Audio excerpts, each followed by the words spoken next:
Good evening and welcome. Tonight we discuss an idea that has been long debated, the idea of social diversity in higher judiciary. Last week, the Law Minister told the Parliament that nearly 80% of the High Court judges appointed since 2018 belong to the general category. The representation of backward communities and minorities remains abysmal.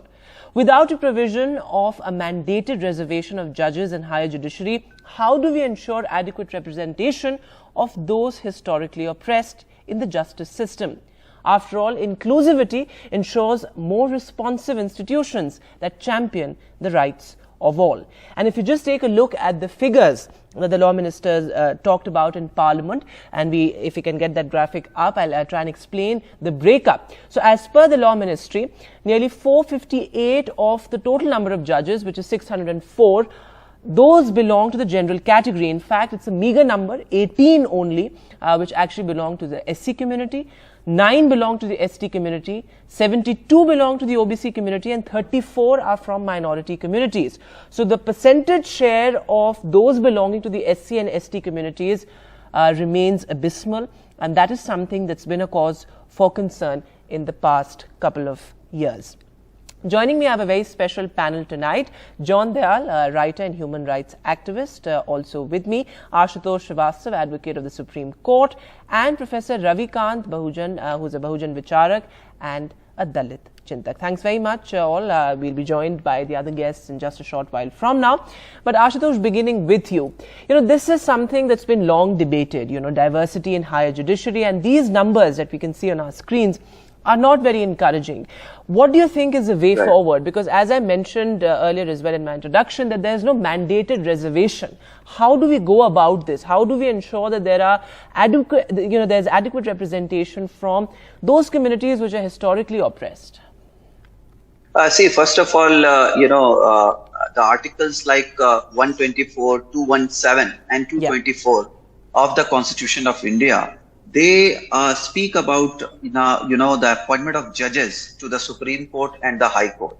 And in none of these articles, there are any provision for the reservation of any particular caste or, any kind of people to be included into reservation. So there is no any reservation system in our constitution for the appointment of judges, either to the High Court or to the Supreme Court or likewise. Right. Now, when the Law Minister said that there should be inclusion of, the other category of people who are also competent to become or to be appointed as the judges. So that he doesn't say or speak about or promoting any reservation here, first of all, to make it clear. He means to say that whoever is competent to be appointed as the judges and belonging to a particular caste or either in minority or maybe to scheduled caste, scheduled tribe or backward classes, they can also be picked up. They should also be given opportunity. So what he meant here was that someone should not be denied of any opportunity to be appointed just because that person belongs to a particular caste or community. So that was the basic idea. And if it is included that most of the people are included to be appointed as judges based on their competency, and considering that they belong to a particular caste or backward class or maybe a scheduled caste, scheduled tribe, if they are also appointed, it will be something which will have absolutely a proper that point of merit, or that point of merit is very important, and we'll come to that in a bit. But in this particular case, where does the buck stop? Because the centre's argument mostly in when the issue of social diversity is brought up is that ultimately it's the names recommended by the collegium that can be taken up by the government. But if you deep dive into this entire issue, you also realize that the government is also in a sense accountable at some point, because generally it's High Court judges that get promoted to Supreme Court judges, or judges from subordinate courts and local courts that get promoted to the High Courts. And generally we see that at a time when their elevation process, that time comes when they can be elevated, there's some sort of a frivolous complaint that's filed against them, and by the time these complaints get resolved, it's too late and they get retired. So somehow it has to, again, the whole debate of the government collegium working in tandem also, is important in this debate as well. Yes, I do agree to some extent. See, the issue is that everybody should be given opportunity who are competent to be appointed as the judges. That is the Right. basic idea, irrespective of the caste or any community or anything.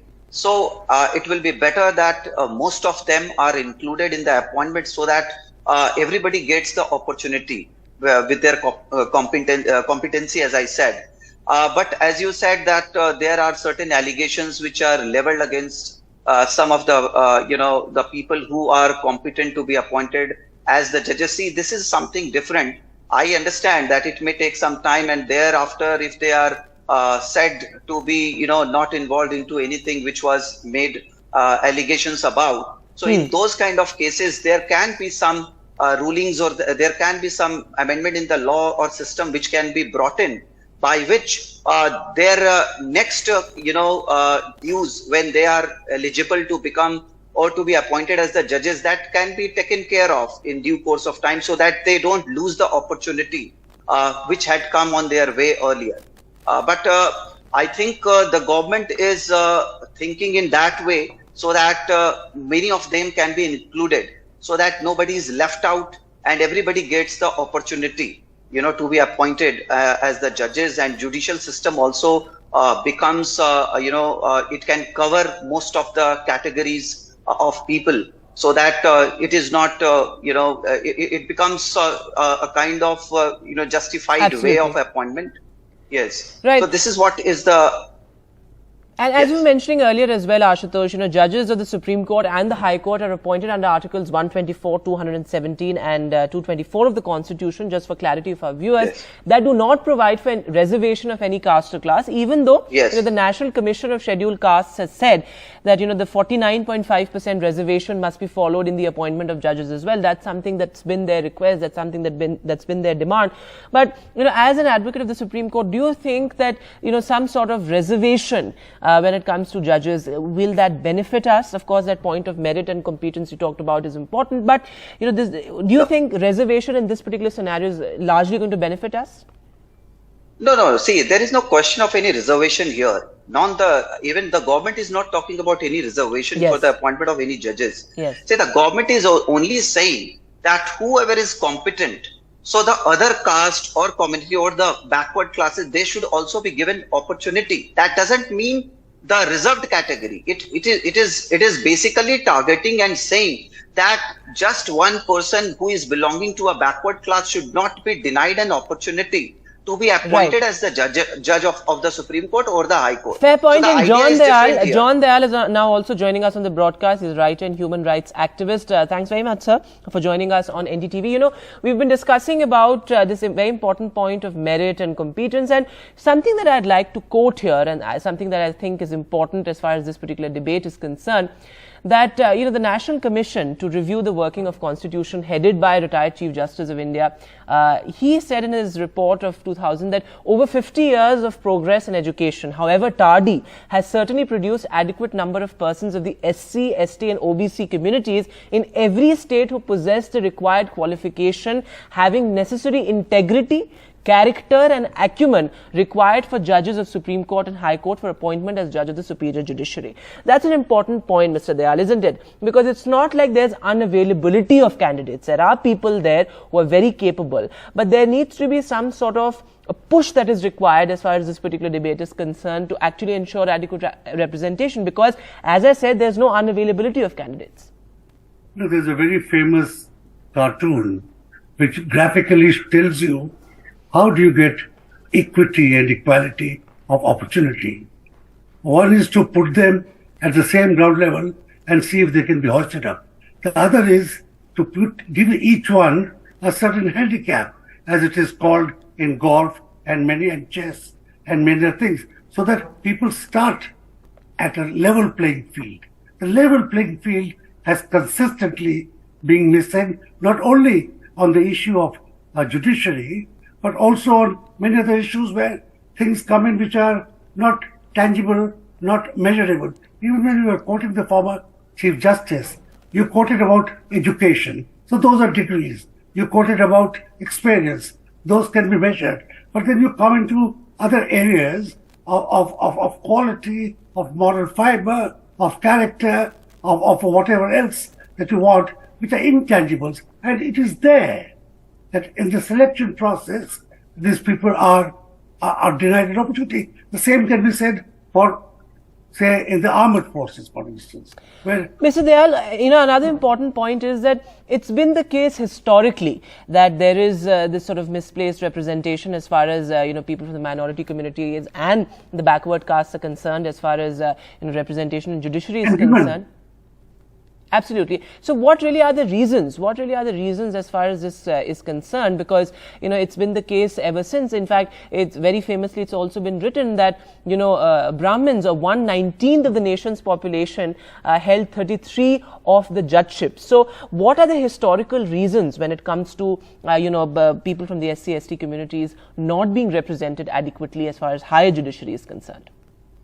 it doesn't take rocket science to tell you that it is not that castes have a particular inbuilt intellectual potential category. It is the opportunity they have been given. The process of selection of judges, even say in the British courts, that there was a bhaichara, it was a community, it was a club, and the local landlord, the big shot locally, was automatically the magistrate also.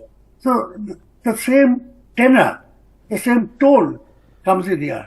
The ruling group, whichever it is, elects and selects its own, and it becomes a very incestuous type of exercise.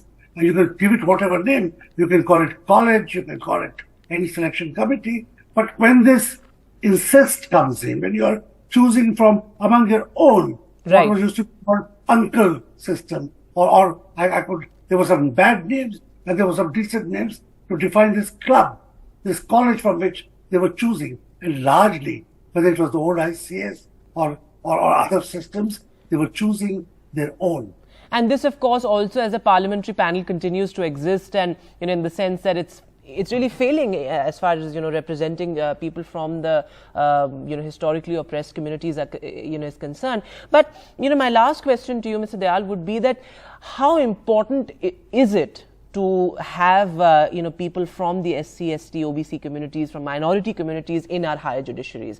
Because it's said often that more inclusive and well represented institutions are often more responsive. So how important is it to have this adequate representation as far as rights of those people who are historically oppressed are concerned? I'll give in a nutshell. Inclusiveness is of the mind, of the thought process.